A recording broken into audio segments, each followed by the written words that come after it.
yang telah mengembalikan kepada kita ruh kita, memberikan kesehatan kepada kita, dan yang lebih penting dari itu, Allah memberikan izin kepada kita untuk mengingatnya. Kita dapat datang ke rumah ini, melangkahkan kaki, meninggalkan kasur yang empuk, demi mengingat Allah Azza wa Jalla. Allah mengatakan, aqimis salata li dzikri. Dirikan salat untuk mengingatku. Dan Nabi alaihi salatu wassalam mengatakan, athqalus salati 'alal munafiqin salatul isya wa salatul fajr. Salat yang paling berat bagi orang-orang munafik. Ingat, orang-orang munafik itu salat berjamaah. Tapi yang paling berat bagi mereka itu salat isya dan salat subuh. Karena sejatinya mereka salat dalam rangka pamer dan riya. Allah mengatakan, idza qamu ila shalah qamu kusala yura'una an-nas wa la yadhkuruna Allah illa qalila. Mereka kalau bangkit untuk mendirikan salat, malas-malesan mereka. Yang mereka lakukan hanya pamer. Sedangkan salat subuh sama isya sulit mau pamer. Gelap gulita. Apalagi di masa itu. Maka kita hendaklah bersyukur kepada Allah Azza wa Jalla atas nikmat bisa salat subuh berjamaah. Nikmat bisa bangun mengingat Allah. Nikmat bisa dalam kondisi sehat. Berapa banyak kawan-kawan kita, saudara-saudara kita yang nggak bisa lagi bangun dari tempat tidur. Yang nggak bisa lagi sujud di tanah. Kadang-kala dia harus duduk di atas kursi. Melangkah dengan begitu beratnya dan menyakitkan lutut. Tapi Allah memberikan nikmat itu. Dan Allah mengatakan, la in syakartum la azidannakum. Kalau kalian bersyukur, pasti aku tambahin. Allahumma salli wa sallim ala abdika wa rasulika sayyidina wa maulana Muhammad wa ala alihi wa ashabihi ajma'in. Ya Allah, semoga salawat dan salam senantiasa Engkau curahkan untuk hamba kekasih-Mu, untuk baginda Nabi kita Muhammad alaihi salatu wassalam. Dan ingat, hari ini hari Jumat. Hari Jumat itu hari yang spesial sekali.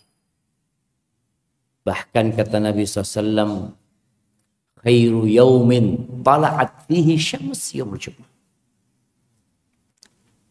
Hari yang paling indah sepanjang masa ini, yang di situ matahari terbit, ya hari Jumat.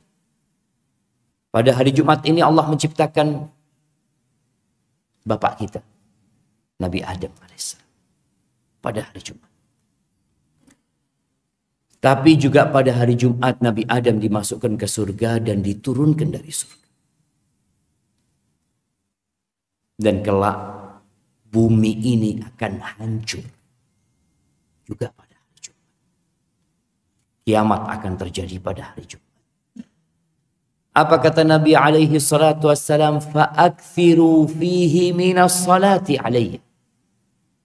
Hendaklah kalian memperbanyak salawat kepadaku pada hari Jumat ini. Tapi terkadang sebagian kita menjadikan hari Jumat seperti hari yang lain. Tidak bertambah salawatnya. Tidak bertambah bacaan Qur'annya. Bahkan sebagian ada yang mengeluh dengan hari Jumat. Padahal itu hari yang terbaik. Antum lihat bagaimana ada usaha dari syaitan tentunya bersama kroni-kroninya yang menjadikan hari Jumat ini buruk. Mungkin yang sepuh-sepuh tahu hari Jumat ini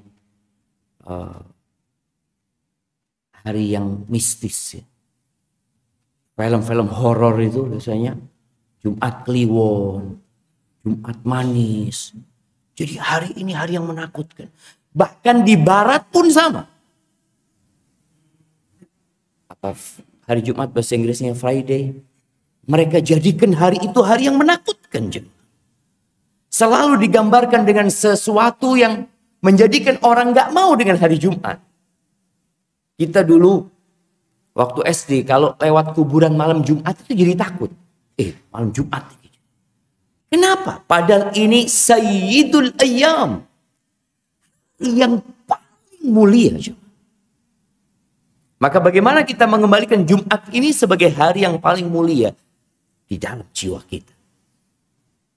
Jadi setiap datang malam Jumat kita gembira.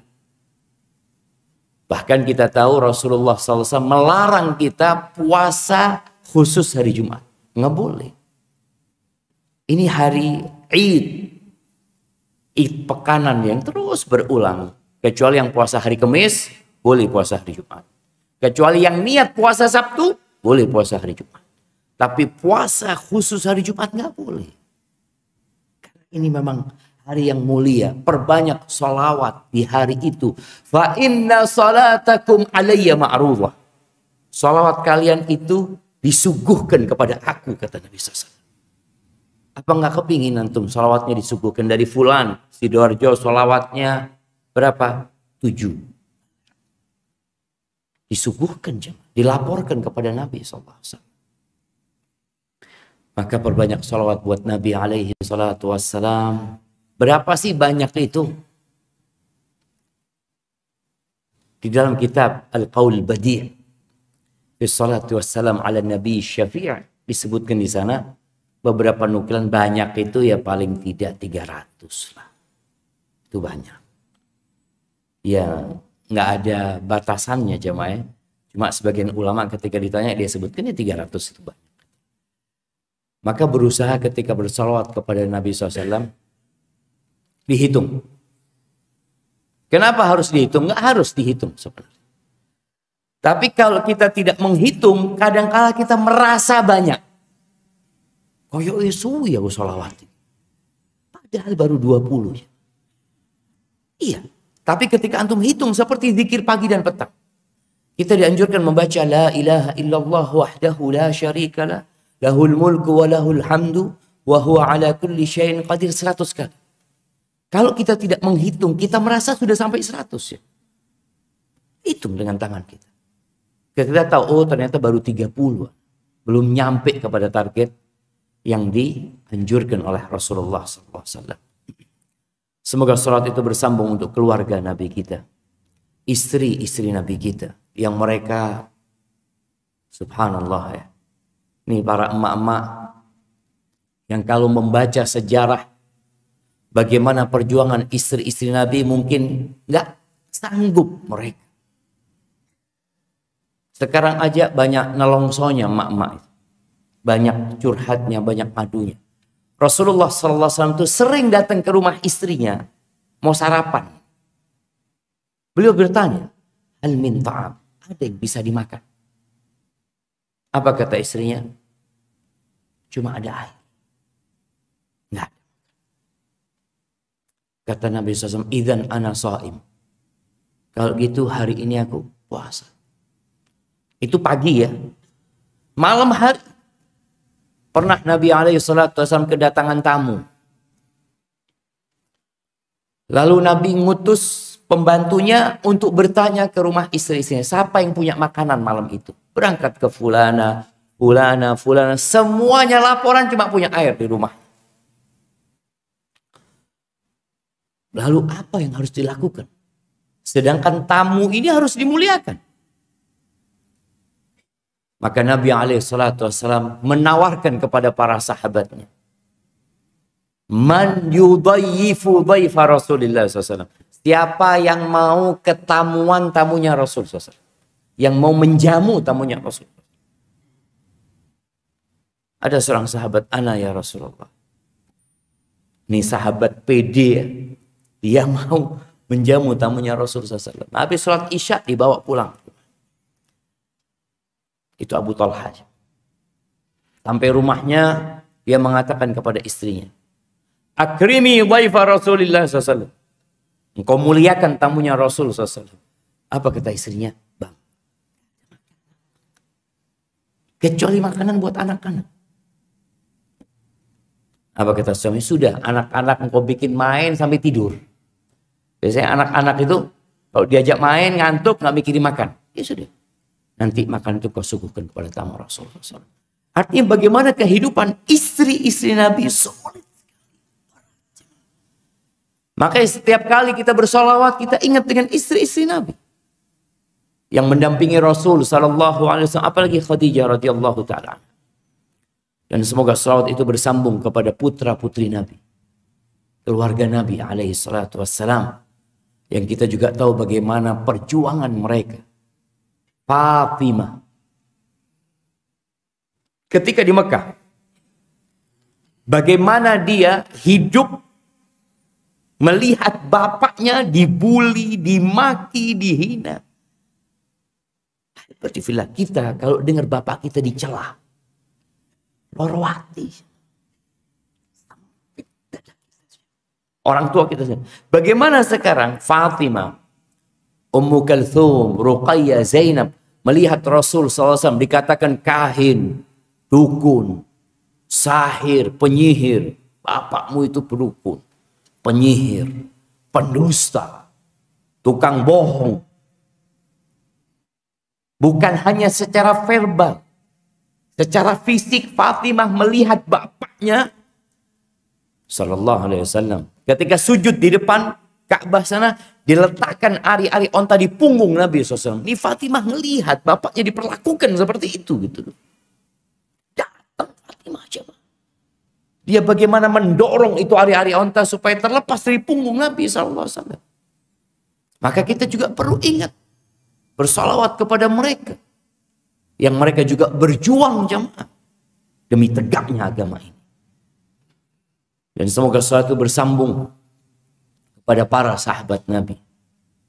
Khususnya untuk Abu Bakar As-Siddiq, Umar bin Khattab, Uthman bin Affan, Ali bin Abi Thalib, dan semua sahabat Nabi. Semoga Allah meridhai kita bersama mereka. Amma ba'd, jamaah rahimakumullah, ana berterima kasih sekali bisa duduk di sini. Kalau ingat Rasulullah SAW, beliau dilemparin batu ketika hendak menyampaikan kalimat-kalimat. Allahu Akbar. Dari Taif beliau diusir, dilemparin batu seperti orang melemparin anjing. Bayangin Nabi SAW diusir dari Taif. Ada 2 baris. Penduduk Taif membuat 2 baris mereka. Bersama anak-anak mereka bawa batu. Nabi berjalan di tengah mereka SAW bersama Zaid bin Harithah. Itu dilemparin batu dan Zaid berusaha menyelamatkan Nabi SAW sampai bocor kepalanya Zaid. Dan kaki Nabi berdarah-darah. Dengan kita sekarang, ya dikasih tempat untuk menyampaikan kalimat-kalimat Allah. Ya tentunya beda pahala yang didapat jemaah. Idhamul jaza ma'a idhamil bala. Kata Nabi SAW, besaran pahala itu setara dengan besaran kesusahan.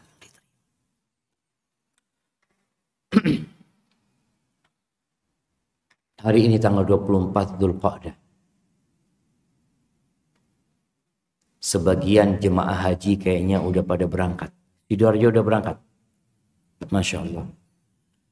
Ya kita sepertinya yang belum berangkat. Dan mungkin tidak akan pernah berangkat haji lagi. Karena aturan pemerintah Saudi yang umur di atas 65 tahun udah nggak bisa berangkat haji. Atau aturan itu akan berubah nantinya, wallahu a'lam. Apa yang harus kita lakukan di sini jemaah? Bentar lagi kita akan masuk ke bulan Dzulhijjah. Tolong persiapkan diri. Sebagaimana jemaah haji mempersiapkan diri mereka Bahkan sebelum haji mereka sudah manasik haji. Berulang kali lakukan manasik. Ada pemantapan manasik lagi. Kita perlu memantapkan diri kita karena kita akan masuk sama seperti jemaah haji. Masuk ke bulan Dzulhijjah. Yang kata Rasul sallallahu alaihi wasallam, "Ma min ayyamin al-amalu salihu fihinna ahabbu ila Allah min hadhil ayyam." Tidak ada hari-hari, nggak ada. Ini nafi, peniadaan. Tidak ada hari-hari yang beramal soleh di dalamnya lebih dicintai Allah, lebih baik, lebih afdal. Ada banyak lafaz hadis. Lebih dicintai Allah daripada beramal soleh di 10 hari ini. Yakni 10 awal Dzulhijjah. Allah Azza wa Jalla mengatakan wal fajri walayalin ashr. Demi fajar dan demi 10 malam. Para ahli tafsir menyebutkan 10 malam ini 10 awal Dzulhijjah ini. Enggak ada hari yang beramal soleh di situ lebih baik. Mau antum beramal soleh di bulan Ramadan, hari ini lebih baik. Bagaimana dengan 10 akhir Ramadan? Apakah tetap lebih baik beramal di 10 awal Dzulhijjah? Ada khilaf di antara para ulama. Sebagian mengatakan lebih utama 10 awal Dzulhijjah. Karena semua amalan di 10 akhir Ramadan itu bisa dilakukan di 10 awal Dzulhijjah. Semuanya. Mau bicara iktikaf, mau bicara sholat malam, mau bicara sodako, mau bicara menghatamkan Quran, mau bicara berbuat baik, apapun yang di 10 akhir Ramadan itu bisa dikerjakan di 10 awal Dzulhijjah. Tapi yang di 10 awal Dzulhijjah nggak bisa dikerjakan di 10 awal Ramadan. Akhir Ramadan nggak bisa. Wukuf di Arafah bisa di 10 awal akhir Ramadan, nggak bisa. Menyembelih kurban nggak bisa di situ. Di sini adanya. Walaupun sebagian mengatakan enggak. 10 akhir Ramadan malam harinya lebih baik daripada 10 awal Dzulhijjah malam harinya. Tapi kalau siang harinya lebih baik 10 awal Dzulhijjah. Karena di situ ada wukuf di Arafah tanggal 9. Tapi di 10 akhir Ramadan ada Lailatul Qadar. Itu mungkin dua pendapat yang berusaha menggabungkan. Ketika Nabi menyampaikan hal ini, bahwasanya tidak ada amal soleh yang lebih baik daripada beramal soleh di 10 awal Dzulhijjah ini, apa kata para sahabat? Walal jihadu fi sabilillah. Apakah berjuang di jalan Allah, perang, menegakkan kalimat Allah, itu juga tidak sebanding, tidak lebih baik daripada beramal di 10 awal Dzulhijjah. Kata Nabi SAW, walal jihad fi sabilillah. Jihad pun tidak bisa menandingi 10 awal Dzulhijjah. Illa rajul. Kecuali jihad dalam satu model, satu kondisi. Seorang yang kharaja bimalihi wa nafsihi wa lam yarji' min dzalika bisyai'. Seorang yang berjihad, yang keluar ke medan perang, dia membawa jiwanya, membawa raganya, membawa hartanya, dan gak ada yang pulang ke rumah. Berarti kalau jihad masih pulang, menang, 10 awal Dzulhijjah masih lebih baik. Maka berusahalah membuat perencanaan. Mau ngapain kita di 10 awal Dzulhijjah. Tinggal 5 hari lagi atau 6 hari lagi. Jangan samakan 10 awal Dzulhijjah dengan hari-hari yang lainnya.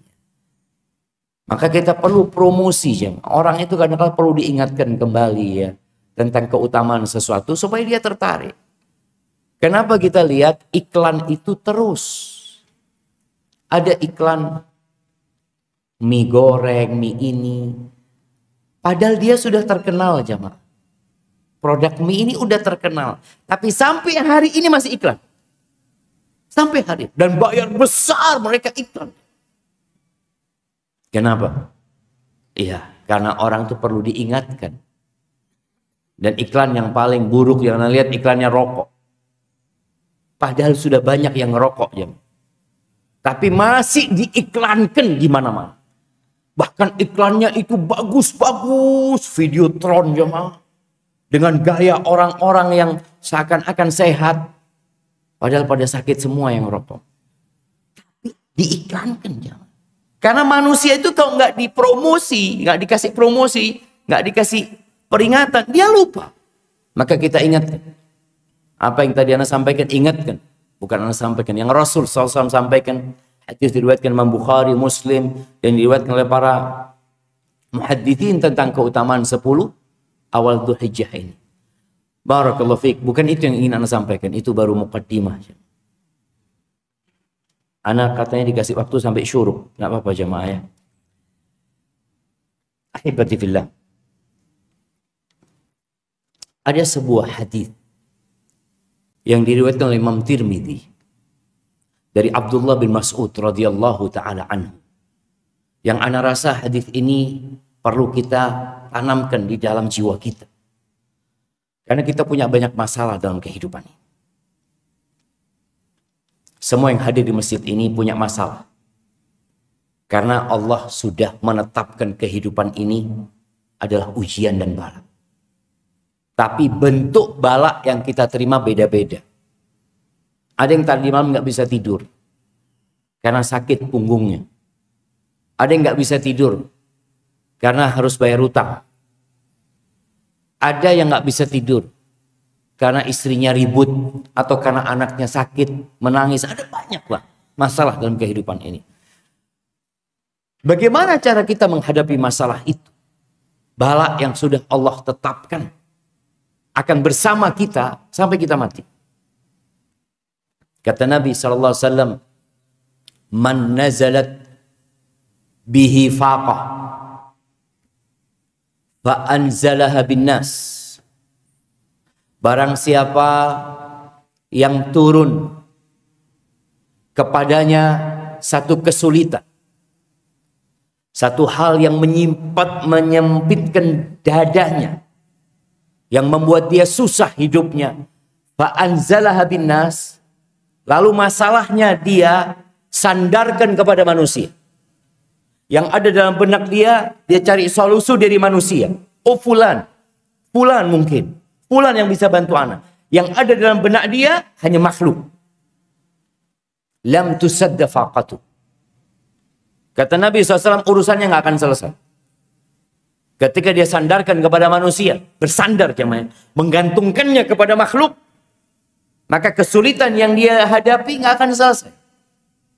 Boleh jadi mungkin secara pandangan, oh selesai gitu loh. Tapi akan ada masalah lagi buat engkau. Karena manusia ini hanya bisa menyelesaikan urusanmu yang sekarang.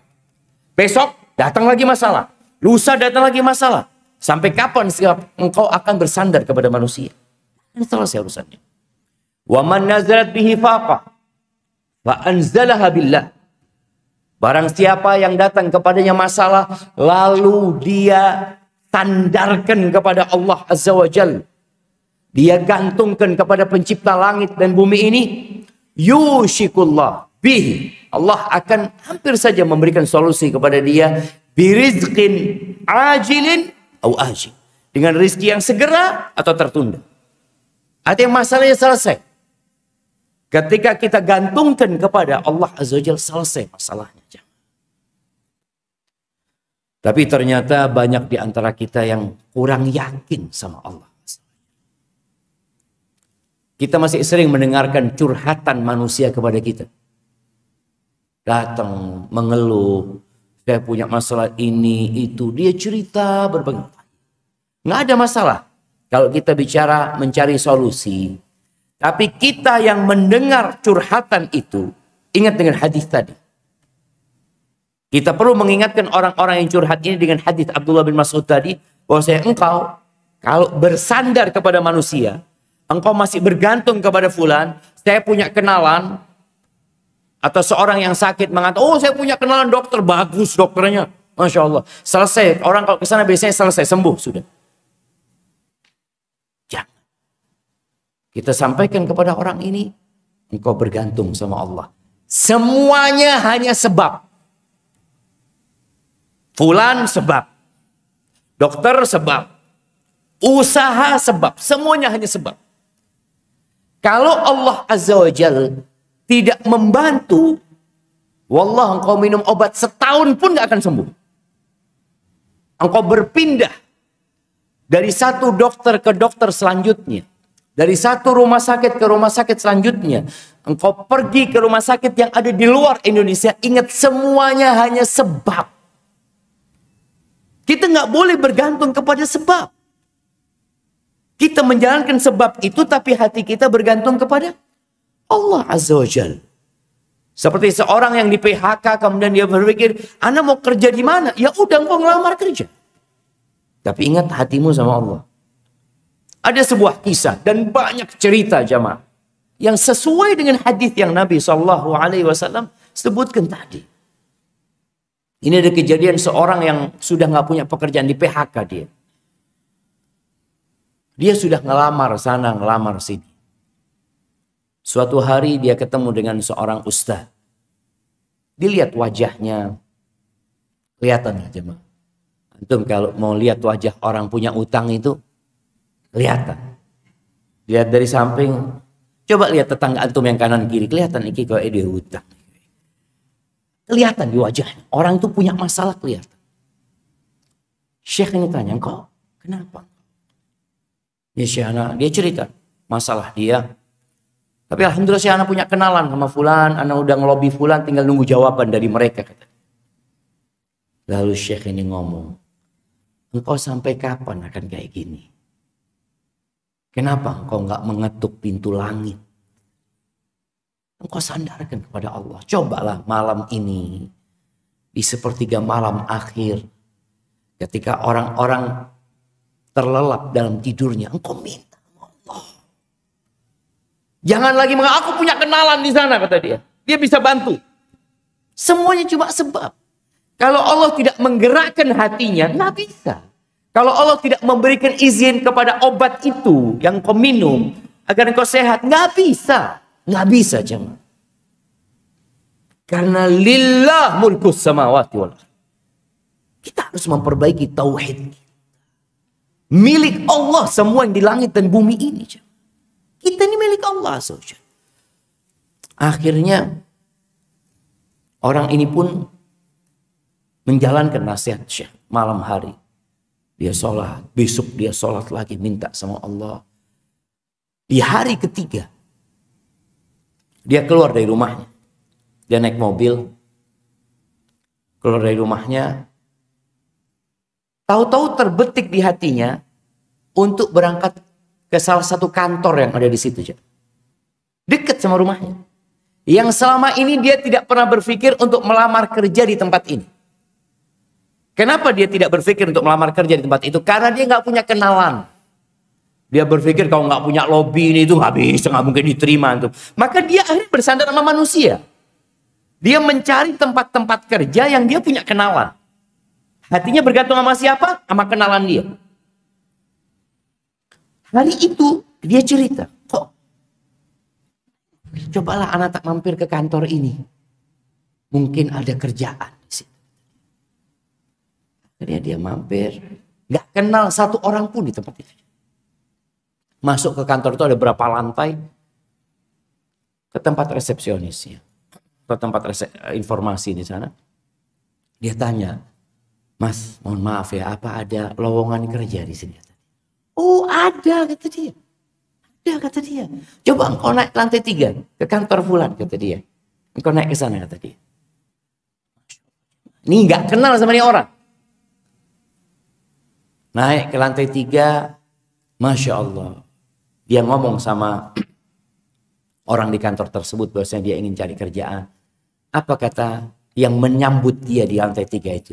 Masya Allah, Alhamdulillah, kita butuh orang kayak antum, kata dia. Kita punya 2 pekerjaan, antum milih yang mana? Dia sudah keliling jemaah. Minta tolong sama kawan-kawannya. Sama kenalan dia. Sekarang dia berjumpa dengan orang yang tidak dia kenal. Sama sekali nggak kenal sama orang ini. Tapi bagaimana membuka hatinya. Bahkan dikasih dua pilihan. Engkau mau kerjaan yang mana? Subhanallah. Setelah itu dia ketemu sama syekh. Sama gurunya tadi. Ustaz itu ngomong, wajahmu kok lain sekarang. Gimana ceritanya kata dia. Lalu dia bercerita. Ahibati fillah. Tapi kadang-kala kita kurang yakin. Maka di sini dituntut seorang hamba untuk mengenal Tuhannya. Kita perlu kenal sama Allah Azza wa Jalla. Pertanyaan pertama di kubur itu, man rabbuk? Siapa Rabb? Bukan yang lainnya. Siapa bosmu, siapa atasanmu, yang ditanya man rabbuk? Dan banyak di antara kita yang hanya mengenal Allah. Ya sekedar namanya. Baca asma'ullah al-husna. Baca. Kaji. Kita nih kalau nggak kenal sama orang, kita akan meremehkan. Contoh, ana sholat umpamanya di masjid. Selesai sholat, di kanan kiri ana nggak kenal sama orang itu. Tahu-tahu ada yang bisikin ana. Pak Ustadz, yang di sebelah kiri antum itu Bupati Sidoarjo. Assalamualaikum. Kita jadi lain. Awalnya biasa-biasa aja. Tapi ketika kita tahu dia orang penting, baru kita akan respect. Begitu pula sama Allah Azza wa Jalla, walillahil mathal. Ketika antum kenal sama Allah Azza wa Jalla, antum gak akan naik motor kecuali antum baca dan menyebut nama Allah Azza wa Jalla. Antum akan naik mengatakan Bismillah. Karena antum tahu kalau Allah berkehendak antum ditabrak mati. Kendaraan antum jalan, mogok, atau selip, ada truk yang lewat. Kita tahu Allah itu Rabbul Alamin. Ketika keluar rumah antum akan mengatakan Bismillah tawakkaltu 'ala Allah. La haula wala quwwata illa billah. Itu bentuk orang yang benar-benar kenal sama Allah Azza wa Jalla. Makanya Rasulullah SAW itu orang yang paling banyak doanya. Bandingkan dengan semuanya. Yang paling banyak doanya Nabi SAW. Beliau paling banyak bersandar kepada Allah Azza wa Jalla. Dan itu sebenarnya ikrar kita ketika kita sholat. Kita mengatakan, Iyyaka na'bud wa iyyaka nasta'in. Hanya kepadamu kami beribadah ya Allah. Dan hanya kepadamu kami minta pertolongan. Lalu kenapa prakteknya kita lebih sering minta tolong kepada selain Allah Azza wa Jalla? Kan boleh. Apabila dia mampu menolongmu. Tapi ingat jangan bersandar kepada dia. Karena dia hanya sebab. Ahibati fillah. Nabi Ibrahim alaihissalam. Ketika dilemparkan ke dalam api. Ada beberapa riwayat Israiliyah. Yang menceritakan proses Nabi Ibrahim dilemparkan ke api. Kaumnya itu membuat api yang bangunan besar. Sehingga mereka sebenarnya bisa membuat alat panggang buat manggang Nabi Ibrahim. Kan cukup. Lalu yang mau dipanggang cuma satu orang. Kenapa harus sebesar masjid ini apinya? Tapi mereka ingin menunjukkan kekuatan mereka. Manusia yang lemah ini ingin menunjukkan kekuatan mereka, bikin api yang besar. Akhirnya ketika mereka sudah membakar itu tempat, mereka bingung bagaimana cara mendekatkan Nabi Ibrahim. Lalu mereka nggak bisa mendekat karena panasnya api tersebut. Lalu mereka membuat manjanik, alat pelontar. Disebutkan yang mengilhamkan kepada mereka iblis. Mereka bikin alat pelontar itu, dilemparkan Nabi Ibrahim. Dilemparkan, ditelanjangi. Subhanallah, itu Nabiullah. Kenapa nanti pada hari kiamat di padang mahsyar orang yang pertama dikasih baju itu Nabi Ibrahim? Sebagian ulama mengatakan itu sebagai balasan ketika beliau ditelanjangi sama kaumnya. Allahu Akbar. Ketika dilemparkan, malaikat Jibril datang mengatakan, "Alaka ilayya haja?" Ibrahim, engkau punya perlu sama aku? Apa kata Nabi Ibrahim? Amma ilaika fal. Sama engkau aku nggak perlu. Ini bentuk keimanan dan keyakinan. Malaikat Jibril cuma sebab. Amma ilallah fa na'am. Kalau sama Allah aku punya perlu. Jibril tidak akan mampu melakukan apa-apa kecuali dengan izin Allah Azza wa Jalla. Amma ilallah fa na'am, sama Allah aku perlu. Lalu Nabi Ibrahim mengatakan hasbunallah wa ni'mal wakil. Cukup Allah sebaik-baiknya pelindung buat aku. Apa yang terjadi jemaah? Supaya kita tahu Allah itu bisa berbuat apa yang dia kehendaki. Nggak perlu kita mikir, nalar kita, bagaimana nanti solusinya ya. Kira-kira seperti ini, udah urusannya Allah Azza wa Jalla. Dan itu yang dilakukan Nabi Ibrahim, hasbunallah wa ni'mal wakil. Allah tidak menurunkan hujan untuk mematikan itu api. Enggak, api itu tidak dimatikan. Allah tidak menurunkan salju, wala angin yang memindah itu api. Enggak. Tetap api seperti itu. Dan masyarakat menonton dan merasakan panasnya api itu. Tapi Allah mengatakan, ya naru kuni bardan wa salaman ala Ibrahim. Allah bicara sama api. Allah mengatakan, wahai api, jadilah engkau dingin dan keselamatan buat Ibrahim. Hanya buat Ibrahim.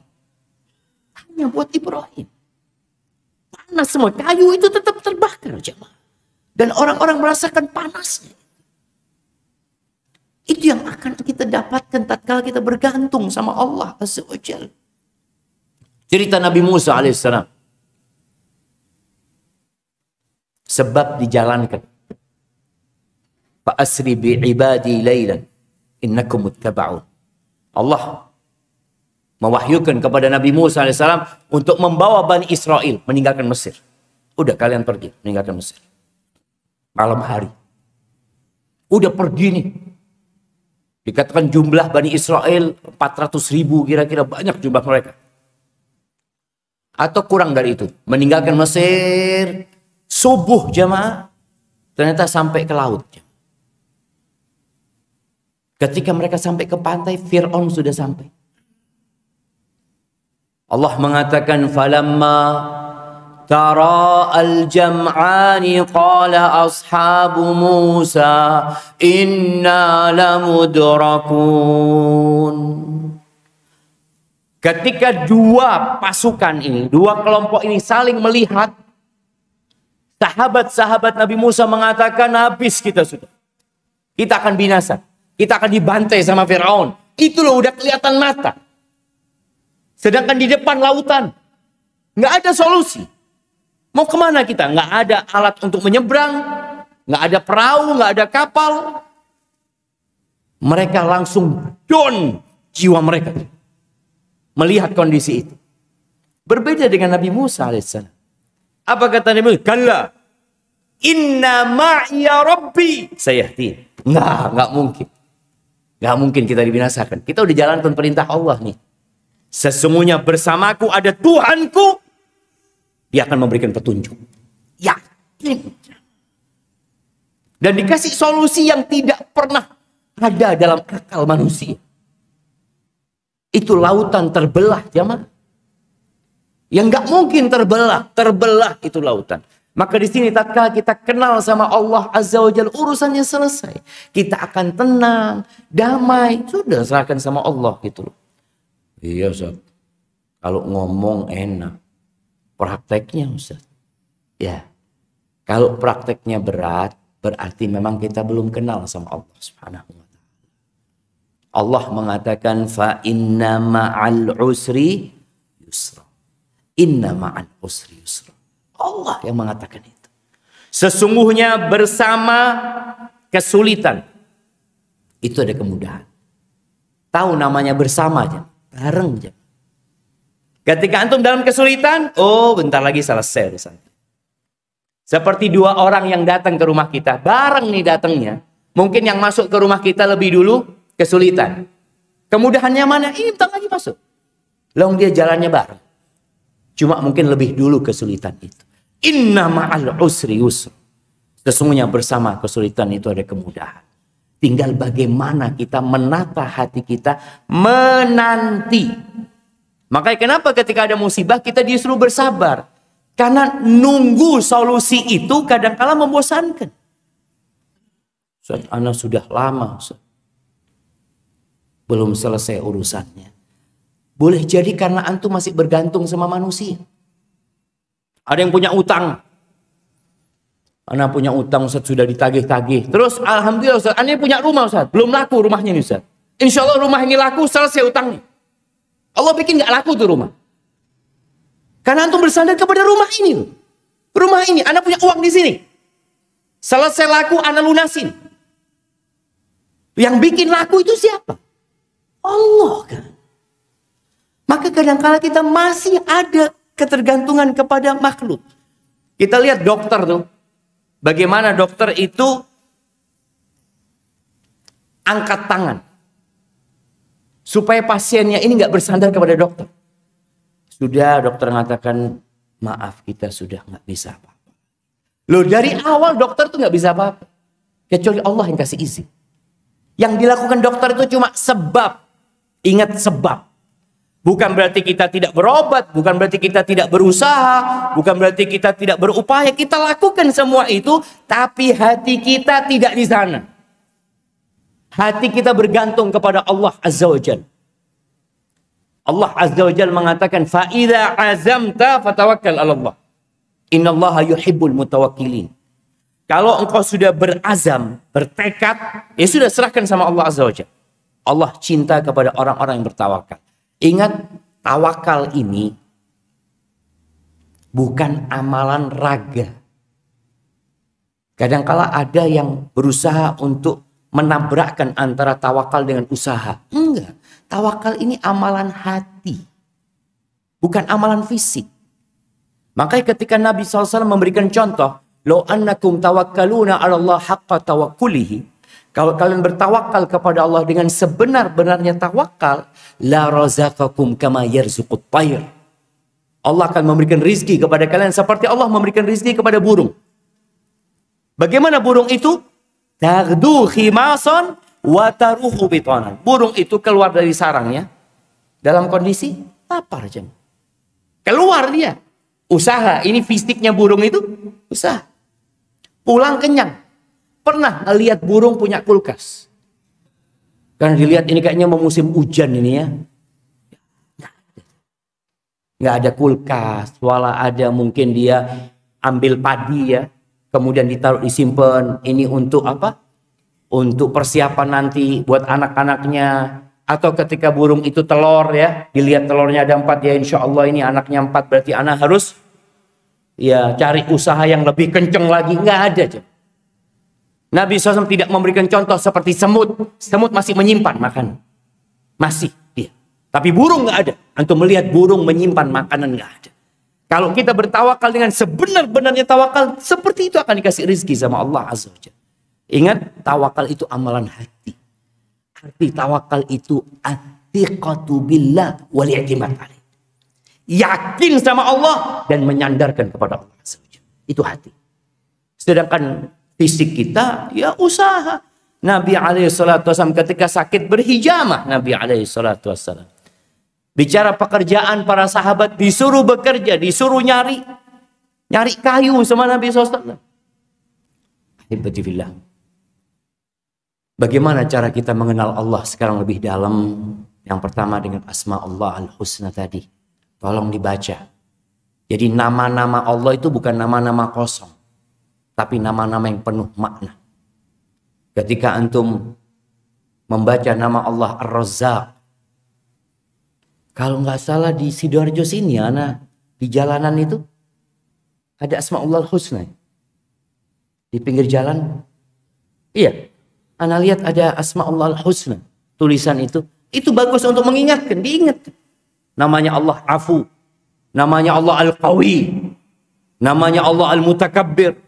Al-Khaliq, Al-Bari, Al-Musawwir, Al-Aziz, Al-Jabbar. Baca. Setelah dibaca, usahakan dihafalkan. Menghafal itu biasanya anak-anak. Kalau bapak-bapak sudah tak menghafal. Itu dulu sudah lewat saat, kata dia.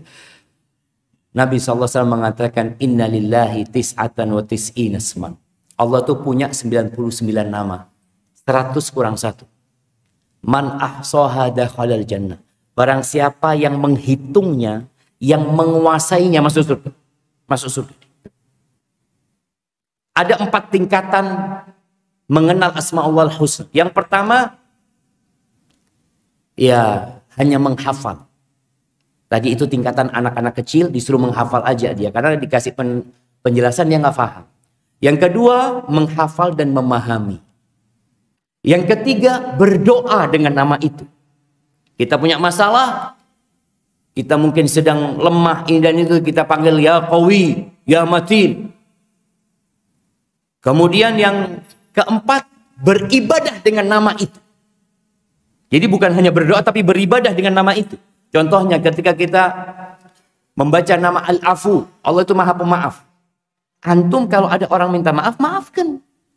Antum kalau malam hari doanya, Allahumma innaka afuun tuhibbul afwa fa'fu anni. Ya Allah, sesungguhnya Engkau Maha Pemaaf, Engkau cinta dengan maaf, maafkan aku. Kok pagi hari ada orang minta maaf sama antum, antum katakan tiada maaf gitu.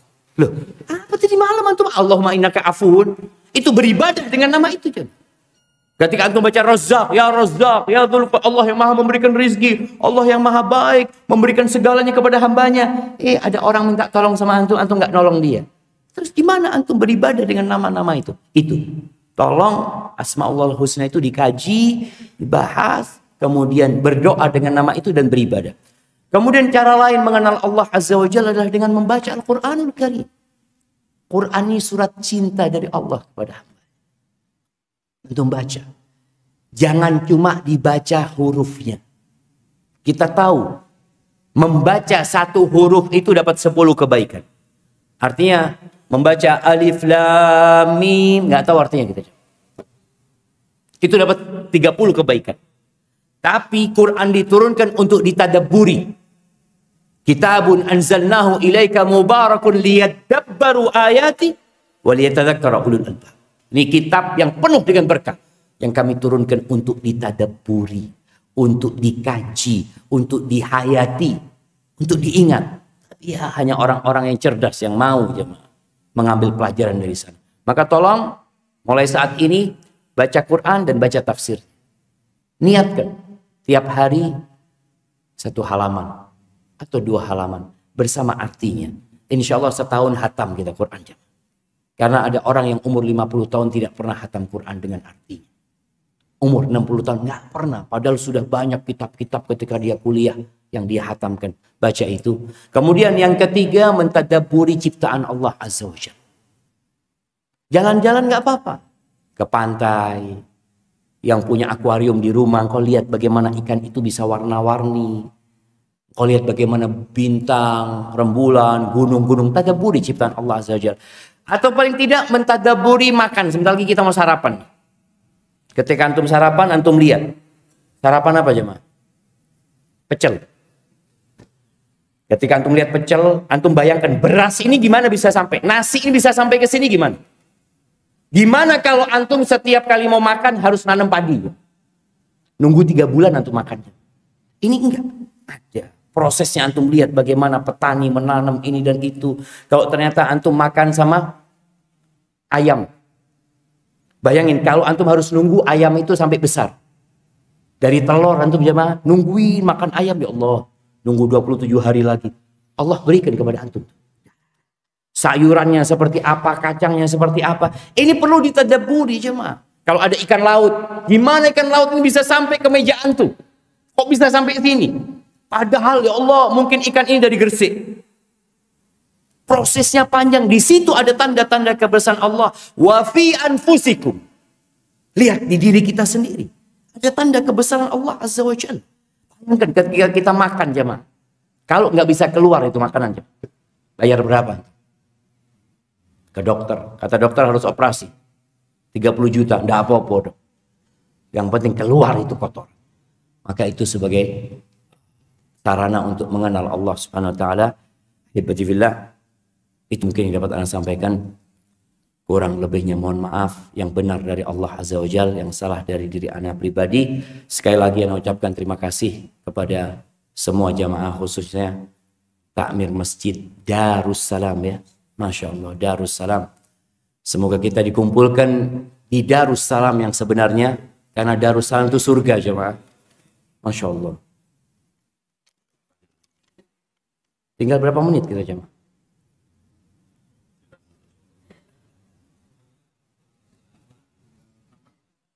6 menit. Ini masalah doa mengawali perjalanan. Bisa digabung Ustaz. Bismillah, tawakkaltu 'ala Allah. Subhanallah, subhanalladzi sakhkhara lana hadza wa ma kunna lahu muqrinin. Ya jemaah, tadi ana sampaikan bahwasanya orang yang paling banyak berdoa itu Nabi kita Muhammad SAW. Antum lihat semua aktivitas Rasulullah SAW itu dengan bergantung semua. Dimulai dengan nama Allah. Doa ini ada doa keluar rumah, ada doa naik kendaraan, ada doa safar. Doa dalam perjalanan, beda-beda. Doa keluar rumah, bismillahi, tawakkaltu 'ala Allah, la haula wa la quwata illa billah. Ada doa satu lagi. Ini hadis Ummu Salamah. Nabi SAW ketika keluar dari rumahnya Ummu Salamah, beliau menengadah ke langit. Mengatakan, Allahumma inni a'udzubika an adilla au udhalla, an azilla au uzalla, an adlima au udlama, an ajhala au yujhala alaih. Ya Allah, aku berlindung kepadamu. Jangan sampai aku disesatkan, aku tersesat atau disesatkan, aku tergelincir atau digelincirkan, aku berbuat zalim atau dizalimin orang, aku berbuat bodoh atau dibodohin orang. Jadi bismillah tawakal itu boleh digabung dengan tadi Allahumma inni a'udzubika. Itu doa keluar rumah. Karena tidak semua orang keluar rumah naik kendaraan. Ini karena jalan kaki dia. Baik, ada doa naik kendaraan. Ada beberapa versi, tapi diantaranya ketika naik baca bismillah. Naik motor baca bismillah. Kemudian sudah di atas mengucapkan alhamdulillah. Kalau bertakbir Allahu Akbar, Allahu Akbar, Allahu Akbar, lalu membaca subhanalladzi sakhkhara lana hadza wa ma kunna lahu muqrinin wa inna ila rabbina lamunqalibun. Tolong artinya dihafalkan juga. Karena Allah tidak akan mengabulkan doa apabila berasal dari hati yang kosong dan hampa. Sekedar ucapan lisan. Dibaca, pujian buat Allah itu. Itu doa naik kendaraan. Ada doa versi lain. Baik, ketika safar, kan naik kendaraan ini nggak harus safar ya, bisa jadi cuma ke kota. Tapi kalau melakukan perjalanan panjang, lain lagi doanya Nabi SAW. Nabi berdoa, Allahumma inna nas'aluka fi safarina hadha albirra wat taqwa wa minal amali ma tarda. Allahumma hawwin alaina safarana hadha watwi anna bu'da. Allahumma innaka sahibu fis safar wal khalifatu fil ahl. Allahumma inna na'udzubika min wa'tha'is safar, sampai akhir doa safar. Jadi doa keluar rumah lain, doa naik kendaraan lain, doa safar lain. Tapi yang jelas semuanya ada doanya. Karena doa ini tadi menggambarkan kita bergantung sama Allah. Antum mau masuk rumah ya baca bismillah, mau menggauli istrinya baca bismillah, mau makan baca bismillah, mau ke toilet pun antum baca bismillah. Allahumma inni a'udzubika minal khubthi wal khaba'ith. Keluar dari sana pun antum mengingat Allah Azza wa Jalla. Jadilah seorang hamba yang senantiasa bergantung sama Allah, dan antum akan menjadi orang yang kuat ya. Karena kita bergantung dengan yang maha kuat, yaitu Allah Jalla Jalaluhu. Jazakumullah khairan. Subhanakallahumma wa bihamdika asyhadu an la ilaha illa anta astaghfiruka wa atubu ilaik. Assalamualaikum warahmatullahi wabarakatuh.